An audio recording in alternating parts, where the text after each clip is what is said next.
ಓಂ ನಮಃ ಶಿವಾಯ. ನಮಸ್ತೆ ಪ್ರಿಯ ವೀಕ್ಷಕರೇ, ಮಹಾಯೋಗಿ ಜ್ಞಾನ ತಾಣಕ್ಕೆ ತಮ್ಮೆಲ್ಲರಿಗೂ ಸ್ವಾಗತ.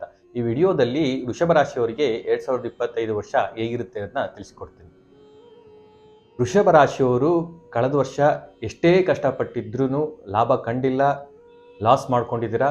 ಆದರೆ ಈ ವರ್ಷ ನೀವೆಷ್ಟೇ ಆದರೂ ಕೊನೆಗೆ ನೀವು ಲಾಭವನ್ನು ತಂದ್ಕೊಳ್ತೀರಾ, ಗೆಲುವನ್ನು ಕಾಣ್ತೀರಾ. ಈ ವರ್ಷ ನಿಮಗೆ ಫ್ರೂಟ್ಫುಲ್ ಆಗಿ ಇರುತ್ತೆ ಇರೋದನ್ನ ನಾನು ತಿಳಿಸ್ಕೊಡ್ತೀನಿ. ಹೇಗೆ ಇರೋದನ್ನ ತಿಳಿಸ್ಕೊಡ್ತೀನಿ. ವೃಷಭ ರಾಶಿಯವರಿಗೆ ಯೋಗಕಾರಕ ಗ್ರಹನಾದ ಶನಿಯು ಲಾಭಸ್ಥಾನಕ್ಕೆ ಮಾರ್ಚ್ 29ನೇ ತಾರೀಕು ಬರ್ತಾ ಇದ್ದಾರೆ. ಇದು ಒಂದು ಒಳ್ಳೆ ಗುಡ್ ಟ್ರಾನ್ಸಿಸ್ಟ್. ಕರ್ಮಕಾರಕ ಶನಿ ನಿಮಗೆ ಲಾಭಸ್ಥಾನಕ್ಕೆ ಬರ್ತಾ ಇರೋದ್ರಿಂದ ಕಾರ್ಯಕ್ಷೇತ್ರದಲ್ಲಿ ಹಾಗೆ ವ್ಯಾಪಾರ ಕ್ಷೇತ್ರದಲ್ಲಿ ನೀವು ಹೆಚ್ಚಿನ ಲಾಭಗಳನ್ನು ಗಳಿಸಬಹುದು. ಹಾಗೆ ಹಿರಿಯ ಸಹೋದರ ಸಮಾನರಿಂದ ನಿಮಗೆ ಸಹಾಯ ಸಿಗುತ್ತೆ ಮತ್ತು ಲಾಭ ಇದೆ.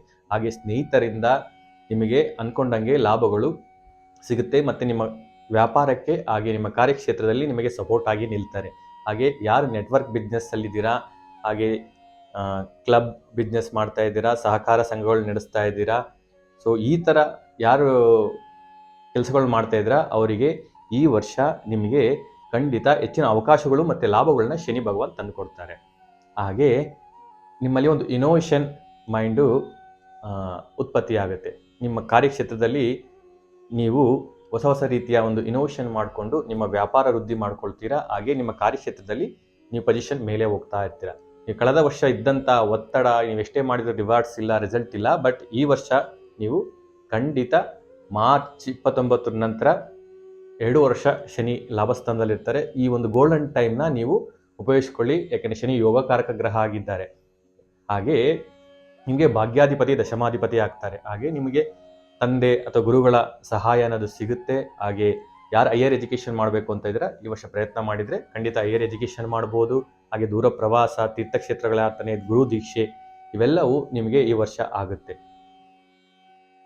ನೀವೇನಂದರೆ ಶನಿಗೆ ಹಾರ್ಡ್ ವರ್ಕು, ಡಿಸಿಪ್ಲೈನು ಮುಖ್ಯವಾಗಿ ಶನಿ ಭಗವಾನ್ ಕೇಳ್ತಾರೆ. ಹಾಗಾಗಿ ನೀವು ಹಾರ್ಡ್ ವರ್ಕ್, ಡಿಸಿಪ್ಲೈನ್ನ ನೀವು ಮಾಡಬೇಕಾಗತ್ತೆ. ಹಾಗೆ ಇಲ್ಲಿ ಶನಿ ಯಾವ ಭಾವಕ್ಕೆ ಹೋಗ್ತಾರೆ ಆ ಭಾವವನ್ನು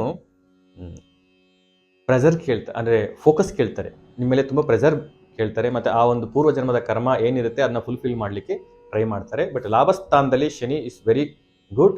ಅದು ಅಲ್ಲದೆ ಮೂಲ ತ್ರಿಕೋಣ ರಾಶಿ ಕುಂಭರಾಶಿಯಲ್ಲಿ ಇರೋದ್ರಿಂದ ಒಳ್ಳೆಯ ರಿಸಲ್ಟ್ನ ನೀವು ಎಕ್ಸ್ಪೆಕ್ಟ್ ಮಾಡ್ಬೋದು. ಹಾಗೆ ಇನ್ನೊಂದು ಅದ್ಭುತ ಬದಲಾವಣೆ ಏನಂದರೆ ಗುರುಗ್ರಹ ನಿಮಗೆ ಧನಸ್ಥಾನಕ್ಕೆ ಬರ್ತಾ ಇದ್ದಾರೆ. ಕಳೆದ ವರ್ಷ ನಿಮಗೆ ಧನುಸ್ಥಾನದಲ್ಲಿ ಇಟ್ಕೊಂಡು ದೈಹಿಕವಾಗಿ ದೇಹಾಲಸ್ಯ, ಹಾಗೆ ಜೀರ್ಣಾಂಗ ವ್ಯವಸ್ಥೆಯಲ್ಲಿ ತೊಂದರೆ, ಹಾಗೆ ಮಧುಮೇಹ ಇದ್ದವರಿಗೆ ಜಾಸ್ತಿ ಆಗಿದ್ದು, ಈ ಥರ ಕೆಲವೊಂದು ತೊಂದರೆಗಳನ್ನ ನೀವು ಅನುಭವಿಸಿದ್ರಿ. ಹಾಗೆ ಸೆಲ್ಫ್ ಐಡೆಂಟಿಟಿಗೋಸ್ಕರ ತುಂಬ ಪ್ರಯತ್ನ ಪಟ್ರಿ. ಈ ವರ್ಷ ನಿಮಗೆ ಗುರುವಿಂದ ಒಳ್ಳೆಯ ಲಾಭವನ್ನು ನೀವು ಬಯಸ್ಬೋದು. ನಿಮಗೆ ನಿಮ್ಮ ಧನ ಆದಾಯದಲ್ಲಿ ಇನ್ಕ್ರೀಸ್ ಆಗುತ್ತೆ, ಹೆಚ್ಚಾಗುತ್ತೆ. ಹಾಗೆ ನಿಮ್ಮ ಕುಟುಂಬ ವೃದ್ಧಿ ಆಗುತ್ತೆ. ಫಾರ್ ಎಕ್ಸಾಂಪಲ್ ವೃಷಭ ರಾಶಿಯವರಿಗೆ ಕೆಲವರಿಗೆ ವಿವಾಹ ಯೋಗವಾಗುವ ಅವಕಾಶ ಇದೆ. ಹಾಗೆ ಸಂತಾನ ಯೋಗವೂ ಸಮೇತ ಇದೆ. ಹಾಗೆ ಯೋಗ್ಯ ವಯಸ್ಕರು ನೀವು ಪ್ರಯತ್ನ ಮಾಡಿದರೆ ಒಂದು ಮೇ 15ರ ನಂತರ ವಿವಾಹ ಹೋಗುವ ಸಾಧ್ಯತೆ ಇರುತ್ತದೆ. ಹಾಗೆ ಯಾರು ಆಹಾರ ಕ್ಷೇತ್ರ ಮತ್ತು ಚಿನ್ನಾಭರಣ ಕ್ಷೇತ್ರ, ಶಿಕ್ಷಣ ಕ್ಷೇತ್ರ, ಕಾನೂನು ಕ್ಷೇತ್ರ ಮತ್ತು ಹಾಗೆಯೇ ಈಗ ಗೈಡೆನ್ಸ್, ಸಲಹೆಗಳು ಯಾರು ನೀಡ್ತಾ ಇದ್ದಾರೆ ಇಂಥವರಿಗೆ ಹೆಚ್ಚಿನ ಲಾಭವನ್ನು ನೀವು ವೃಷಭ ರಾಶಿಯವರು ಪಡ್ಕೋಬಹುದು. ಯಾಕೆಂದರೆ ಶನಿಯು ಗುರುವಿನ ಮನೆಯಲ್ಲಿ ಇರೋದ್ರಿಂದ ಸೊ ಫುಡ್ ರಿಲೇಟೆಡ್ ಯಾರು ಇದ್ದೀರಾ, ಹಾಗೆ ಹೋಟೆಲ್ ಇಂಡಸ್ಟ್ರಿಯಲ್ಲಿದ್ದೀರಾ, ಶಿಕ್ಷಣ ಕ್ಷೇತ್ರದಲ್ಲಿದ್ದೀರಾ, ಇವರಿಗೆ ಹೆಚ್ಚಿನ ಲಾಭವನ್ನು ನೀವು ನೋಡ್ಬೋದು ಈ ವರ್ಷ. ಹಾಗೆ ಗುರು ಧನಸ್ಥಾನದಲ್ಲಿ ಇದ್ಕೊಂಡು ನಿಮಗೆ ಮಾತಿನಲ್ಲಿ ಒಂದು ಮಧುರತೆಯನ್ನು ತಂದುಕೊಡ್ತಾರೆ. ಹಾಗೆ ನಿಮ್ಮ ಮಾತುಗಳಿಂದ ಕೆಲವರು ಆಕರ್ಷಿತರಾಗುತ್ತಾರೆ. ಹಾಗೆ ನಿಮಗೆ ಈ ಮಾತಿನಲ್ಲಿ ಗಳಿಸೋರು ಯಾರಿರ್ತಾರೆ ಅಂದರೆ ಶಿಕ್ಷಣ, ಉಪನ್ಯಾಸ, ಗಾಯನ ಈ ರೀತಿ ಮಾಡೋರಿಗೆ ಹೆಚ್ಚಿನ ಲಾಭವನ್ನು ನೀವು ಬಯಸ್ಬೋದು. ರಾಹು ನಿಮಗೆ ಕಳೆದ ವರ್ಷ ಲಾಭಸ್ಥಾನದಲ್ಲಿದ್ದರು. ಯಾರು digital field, online field, media, politics, ಹಾಗೆ ಮದ್ಯ, ಹಾಗೆ ಮಾದಕ ಈ ಥರ ಕ್ಷೇತ್ರಗಳಲ್ಲಿ ಯಾರ್ಯಾರಿದ್ರು ಅವ್ರು ಖಂಡಿತ ಹೆಚ್ಚಿನ ಲಾಭವನ್ನು ವೃಷಭ ರಾಶಿಯವರು ಪಡ್ಕೊಂಡಿರ್ತೀರ. ಈಗ ಮೇ 18ನೇ ತಾರೀಕು ನಂತರ ರಾಹು ನಿಮಗೆ ದಶಮ ಸ್ಥಾನಕ್ಕೆ ಬರ್ತಾ ಇದ್ದಾರೆ. ಕುಂಭರಾಶಿ ಬಂದುಬಿಟ್ಟು ರಾಹುವಿಗೆ ಕೋರೂಲರ್, ರಾಹುಗೆ ಸ್ವಂತ ಕ್ಷೇತ್ರ ಆಗಿರೋದ್ರಿಂದ ನೀವು ಅತಿ ಹೆಚ್ಚಿನ ಒಳ್ಳೆಯ ಶುಭ ಫಲಗಳನ್ನೇ ನೀವು ನೋಡ್ಬೋದು. ಅದರಲ್ಲೂ ಮುಖ್ಯವಾಗಿ ಆನ್ಲೈನ್, ಕಲಿಯುಗದಲ್ಲಿ ರಾಹುವಿನ ಪ್ರಭಾವ ಹೆಚ್ಚಾಗಿರೋದ್ರಿಂದ ಆನ್ಲೈನ್ ಫೀಲ್ಡಲ್ಲಿ ಯಾರಿದ್ದೀರಾ, social media, communication media, digital ಮೀಡಿಯಾದಲ್ಲಿ ಯಾರಿದ್ದೀರಾ ಅವ್ರಿಗೆ ಹೆಚ್ಚಿನ ಲಾಭ ಬರುತ್ತೆ. ಹಾಗೆ ಎಲೆಕ್ಟ್ರಾನಿಕ್ಸ್ ಆ್ಯಂಡ್ ಎಲೆಕ್ಟ್ರಿಕಲ್ಸಲ್ಲಿ ಯಾರಿದ್ದೀರಾ ಅವ್ರಿಗೂ ಹೆಚ್ಚಿನ ಅವಕಾಶಗಳು ಮತ್ತು ಲಾಭಗಳು ಕಂಡು ಬರುತ್ತೆ. ಸಿನಿಮಾ ಇಂಡಸ್ಟ್ರಿಲಿ ಇದ್ದವ್ರಿಗೆ ಅತಿ ಹೆಚ್ಚಿನ ಅವಕಾಶಗಳು ಬರುತ್ತೆ. ಇನ್ನೊಂದು ಎಚ್ಚರಿಕೆ ಏನಂದರೆ, ರಾಹು ಇಲ್ಯೂಷನ್ ಕ್ರಿಯೇಟ್ ಮಾಡ್ತಾರೆ, ಭ್ರಮೆಯನ್ನು ಕ್ರಿಯೇಟ್ ಮಾಡ್ತಾರೆ. ಹಾಗಾಗಿ ಯಾವುದೇ ಆಫರ್ಸ್ ಬಂದಲಿ, ಅದೇ ಅಪರಿಚಿತ ಯಾರೇ ವ್ಯಕ್ತಿ ಬಂದ್ರೂ ಸ್ವಲ್ಪ ಯೋಚನೆ ಮಾಡಿ, ವಾಸ್ತವಕ್ಕೆ ಹತ್ರ ಇಲ್ಲ ಅಂದರೆ ಆ ಆಫರ್ನ ತಿರಸ್ಕರಿಸಿ. ಹಾಗೆ ಯಾವುದೇ ಒಂದು ದುಡ್ಡಿನ ವ್ಯವಹಾರದಲ್ಲಿ ಅದು ನಿಮಗೆ ವಾಸ್ತವಕ್ಕೆ ಹತ್ರ ಇಲ್ಲ ಅಂದರೆ ಕೊಟ್ಬಿಟ್ಟು ಮೋಸ ಹೋಗ್ಲಿಕ್ಕೆ ಹೋಗಬೇಡಿ. ರಾಹುವಿಗೆ ಇದು ಮುಖ್ಯ.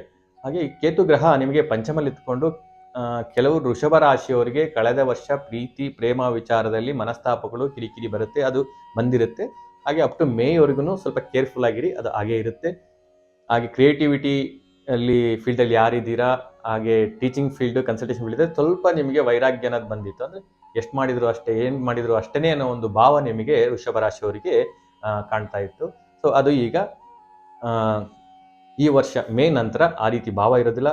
ಕೇತುವು ಚತುರ್ಥ ಭಾವಕ್ಕೆ ಬರ್ತಾ ಇದ್ದಾರೆ.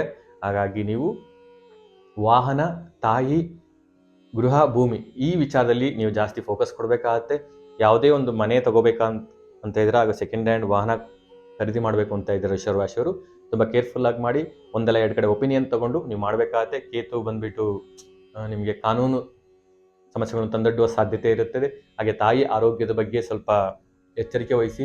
ಹಾಗೆ ತಾಯಿಯ ಜೊತೆ ಸ್ವಲ್ಪ ಮನಸ್ತಾಪಗಳು ಉಂಟಾಗುವ ಸಾಧ್ಯತೆ ಇರೋದ್ರಿಂದ ತಾಯಿ ಜೊತೆ ಒಂದು ಅನ್ಯೋನ್ಯ ಸಂಬಂಧವನ್ನು ಬೆಳೆಸಿಕೊಂಡ್ರೆ ತುಂಬ ಉತ್ತಮ ವೃಷಭ ರಾಶಿಯವರಿಗೆ.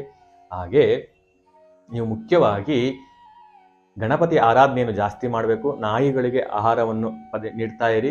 ಹಾಗೆ ದುರ್ಗಾದೇವಿಯ ಆರಾಧನೆ ಮಾಡೋದ್ರಿಂದ ಹೆಚ್ಚಿನ ಲಾಭವನ್ನು ನೀವು ಪಡೆದುಕೊಳ್ಳಬಹುದು. I wish you all the best ವೃಷಭ ರಾಶಿಯವರಿಗೆ. ಈ ವಿಡಿಯೋ ಇಷ್ಟ ಆದರೆ ಲೈಕ್ ಮಾಡಿ, ಶೇರ್ ಮಾಡಿ, ಕಮೆಂಟ್ ಮಾಡಿ ಹಾಗೂ ನಮ್ಮ ಚಾನಲ್ನ ಸಬ್ಸ್ಕ್ರೈಬ್ ಮಾಡಿಕೊಳ್ಳಿ. ಧನ್ಯವಾದಗಳು. ಸಾಯಿರಾಮ್.